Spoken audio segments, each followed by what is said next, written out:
Assalamu and welcome. Thank you for joining me in part number 49 on this wonderful book, The Way to the Quran by Khurram Murad. Part number 49. Thanks go to Khurram Murad, the author. May Allah subhanahu wa ta'ala reward you abundantly. May Allah subhanahu wa ta'ala also reward the Pretoria North Muslim Educational Institute for giving out free copies of this book on the occasion of the inauguration of Masjid-Sulaiman. And also our thanks goes to the Pretoria North Muslim Education Institute as well as to the Islamic Foundation, Leicestershire, UK. Thanks go to Brother Haris Ahmed for giving me permission to go through this book, The Way to the Quran. Alright, so now let's look at the emphasis, the Quranic emphasis, and this is still part of chapter number 5. The Quran is a guidance for every person, man and woman. The Quran is a guidance for his teacher and for the mentor. Understanding the Quran is therefore vital, otherwise it will remain no more than a sacrament. The crucial centrality of personal endeavors to open hearts and minds to the messages of the Quran is made abundantly clear by the Quran itself. We are confronted with the utter folly of keeping our hearts locked up against our understanding of the Quran, as we read in Muhammad chapter 47 verse number 24, where the Quran is telling us, what? Do they not ponder the Quran? Or is it that there are locks on their hearts? Right? Very deep and thought-provoking. Therefore, the invitation to bring reason and understanding to the Quran is spread on almost every page of the Quran. Why you hear not? Like for example, the Quran keeps on asking questions. Why do you not hear? Or why do you see not? Why do you think not? Why do you reason not? Or why don't you ponder? Why don't you understand? Why you take not the Quran to heart? And to whom are these invitations addressed if not to every human being who possesses the faculties of hearing, seeing and thinking? It is also emphatically declared that the Quran has been sent down to be understood, as we read in a few verses of the Quran. And let's look at a few chapters. Surah Sad, chapter 38 verse 29, we read, the Quran is a book we have sent down. It is full of blessings that men may ponder over its messages, and those who possess understanding may take them to heart. Similarly, we read in Al-Furqan chapter 25 verse 73, who, when they are reminded of the revelations of their Lord, fall not thereat deaf and blind.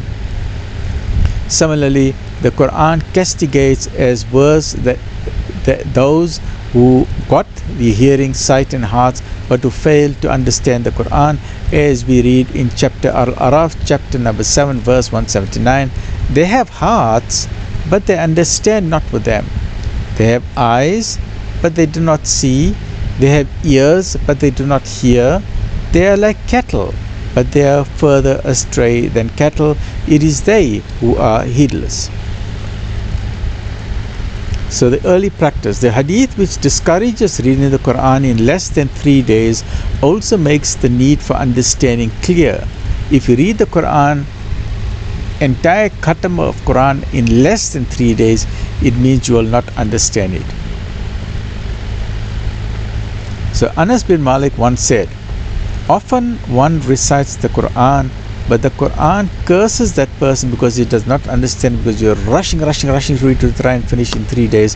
So please don't try and finish the Quran in 3 days. I know we've heard many various stories from various people, whether true or not, but we've got to accept it, that some ulama or scholars, some very high esteemed scholars will finish the entire Quran in 1 day.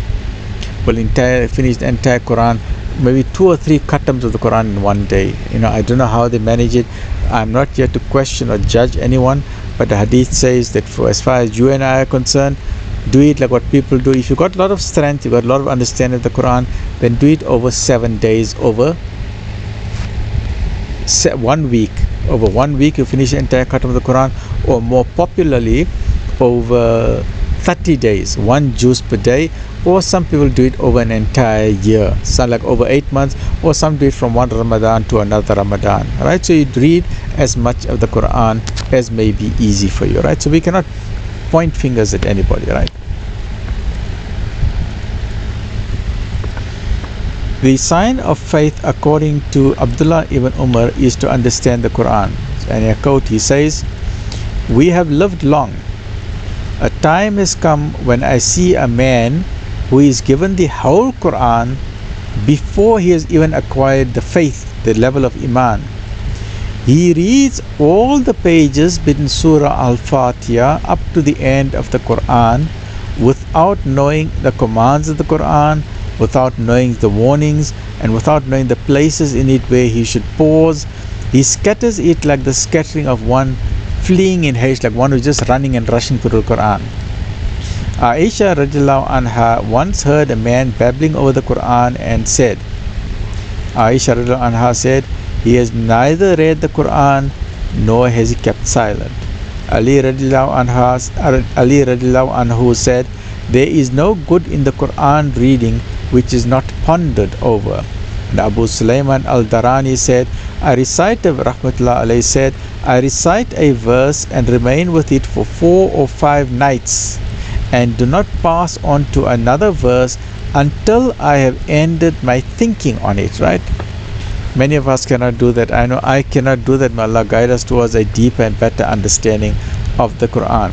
Obviously, if the Quran is a book of guidance for every man, the man on the island is as much entitled to receive its guidance as the man immersed in scholarship.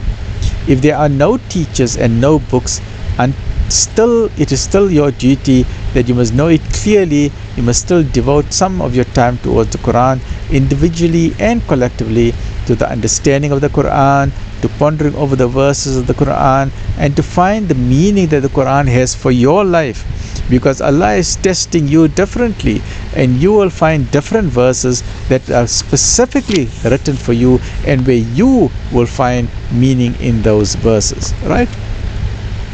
So now he's got an entire section called the risks of personal study. I don't know if you can see that. I don't know if I've got that there. The risks of personal study of the Quran, and this compiles about 7 long. It's quite a lengthy list, so I thought let me just start that list in the next episode, so then we can spend some time going slowly through it to understand what are some of the risks to avoid and some of the pitfalls to avoid. Stay well, look after yourself. Alhamdulillah.